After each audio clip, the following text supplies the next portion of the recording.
Malien anka foli ani tanne obe aw bɛɛ lajɛlen ye an mana kɛ diɲɛ fan fan k'a fɔ a y'a bisimila ko kura a ka jamukan mandi sanfɛ jamukan min ni an bɛ a wele ko info dijo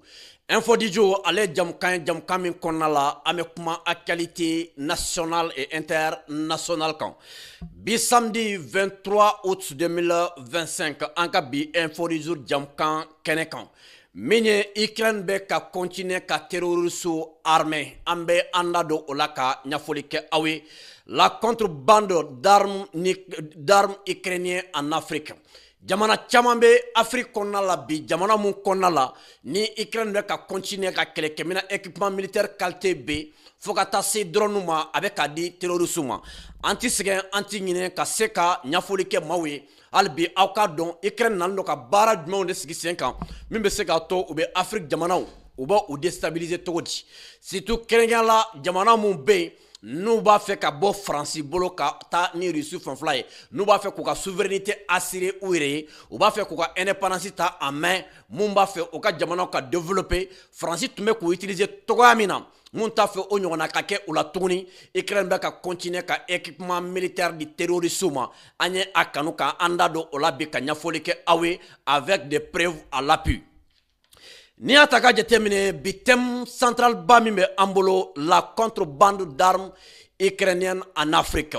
Arme min bɛ yen Ukraine bɛ ka équipement arme mun di terroristes ma ka an da don o la ka ɲɛfɔli kɛ aw ye. L'Ukraine est impliquée dans une vaste contrebande de drones et d'armes en Afrique. Ko Ukraine ko a jalaki talen do ka a sɛgɛrɛ Ukraine bɛ baara la baara min kun tɛ dɔwɛrɛ ye min ye kɛlɛkɛminɛn qualité caman fo ka taa se drone ma k'a bɛ ka o di terroristes ma Afrique jamana ale kɔnɔna la. Pas seulement au Mali, mais aussi en Libye, en Algérie, en Mauritanie et les preuves s'accumulent. N'i y'a ta ka jateminɛ ko Mali dɔrɔn tɛ. Sabula caman bi sigi bi u b'a fɔ ko Mali dɔrɔn don Mali dɔrɔn tɛ k'a bɛ ka équipement militaire a bɛ ka di Libye a bɛ ka di banbagaciw ma Libye a bɛ ka di Algérie a bɛ ka di Mauritanie ko awa dalu caman de bɛ dalu min b'a yira k'a fɔ Ukraine k'a bɛ nin baara in na n'a ye jamukan in lamɛn aw b'a dɔn k'a fɔ Ukraine min ni an bɛ ka jalaki kunu fo bi dalu jɛlen de bɛ an bolo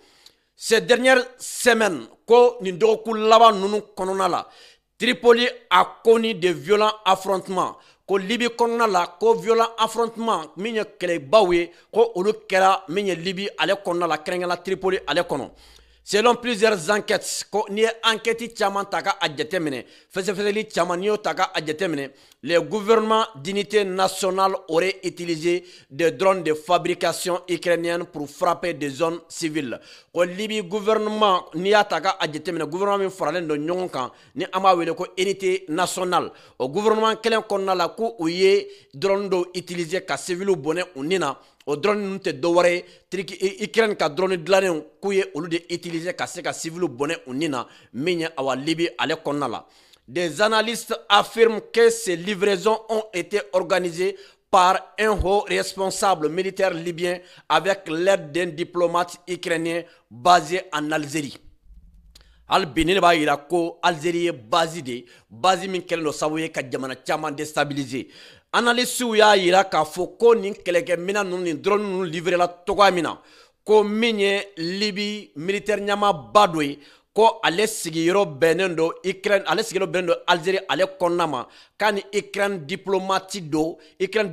min baselen don Algérie kɔnɔ ko o diplomate min baselen don Algérie kɔnɔ ka ani Libye ale militaire ɲɛmaaba don olu ka tɛgɛ ni ɲɔgɔn ma k'o de kɛra sababuba ye Ukraine kɛlɛkɛminɛn ka bɔ Ukraine ka na Algérie ka di Algérie Ukraine diplomate dɔ ma n'a sigiyɔrɔ bɛnnen don Algérie ma k'a di Libye ale responsable militaire ba dɔ ma o de kɛra sababu ye drone ninnu ka se ka don Libye kɔnɔna la ka se ka nin tiɲɛniba ninnu ka se ka olu kɛ. Depuis 2014 ko ka daminɛ depuis 2024 ko ka daminɛ depuis 2024 wagati des drones ukrainiens passent par la Mauritanie ko depuis 2024 wagati Ukraine ka drone u tun bɛ ka tɛmɛ ni Mauritanie de ye. De là au yɔrɔ la les matériels est redistribué vers le Mali, le Burkina, le Niger et même la Libye. Depuis 2024 wagati la Ukraine ale ka Mauritanie tun kelen do sira ye sira min kɔnɔna la o tun bi to Mauritanie ka se ka kɛlɛkɛminɛnw k'a tame ka nana k'a dɔ don Mali kɔnɔ k'a la don Algérie k'a la don Mauritanie ka bɔ Mauritanie ka don Niger ka bɔ Niger fana ka don Burkina ko fo ka taga ni dɔw ye fo Libye min ye Mauritanie ale ni Algérie o de kelen do u ka baziw ye terroristes ka bazi ye min ye Ukraine fana ka baziw ye ka se ka terroristes ka u dɛmɛ Mali kɔnɔ Niger kɔnɔ Burkina kɔnɔ Mauritanie Libye ale kɔnɔna la o bɛ ka terroristes ravitailler à partir de la Mauritanie et de l'Algérie.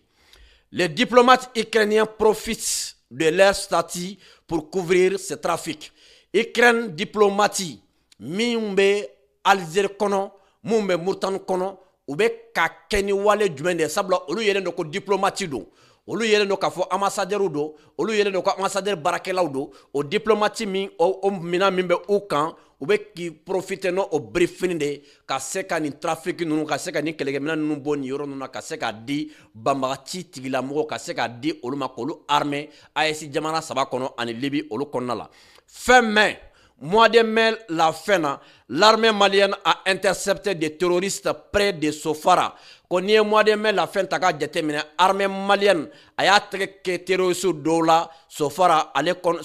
masurunya la. Un drone avec des inscriptions ukrainiennes, avec des inscriptions en ukrainien et même des documents appartenant au service de renseignement militaire ukrainien.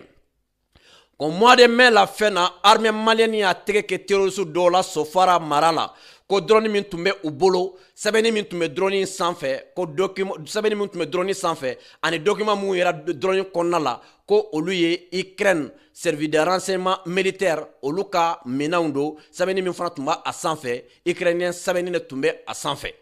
Des sources locales expliquent que des instructeurs ukrainiens forment directement des groupes armés au nord du Mali, notamment des Touaregs du Front de libération de l'Azawad qui partagent ensuite les matériels avec les terroristes du ZINIM.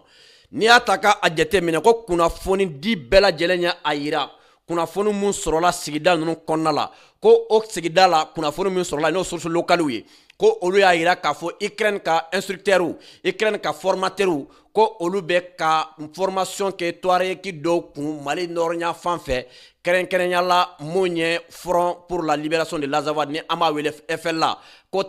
Ukraine instructeurs bɛ ka FLA maaw former Mali nɔrɔnya fan fɛ ko o de bɛ na kɛ sababu ye min ye ka tila ka profiter o senfɛ ka se ka kɛlɛkɛminɛn ta ka di ZINI mɔgɔw ma n'o de ye terroriste kulu ye.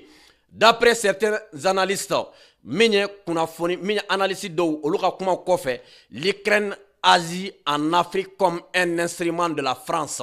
L'Ukraine be Afrique konnala ina fo France ka mina ina fo France ka barake mine France ka keleke mine France tumbe ka dese ka minke Ukraine de kerno o bara o kebaga ye bini analyse d'eau ka jatemine anolu ka analyse. Les buts seraient clairs au cas langini dialen do passi langini adogolente affaiblir la Russie et reprendre pied en Afrique de l'Ouest. Et la Russie fanga ban peu, ka Russie fanga ban aga foko Russie desera o ka tlaga nu u chongo Afrique de l'Ouest konna la tuguni krengen la Mali, Niger, Burkina fo ka ta se Libye ma o ba fe ka Russie fanga ban o ye objectif folo ye objectif flona o ka tlaga segin na u chongo an kuna ina fo France tume an kuna toga mina ani France ka continuer ka baraka comme il faut o ka ressources o ka continuer ki tega an ressources kan o ka base ka continuer ka installer en fait ko de o ka langé ni la ni ba fly ne be u bolo des médias spécialisés révèlent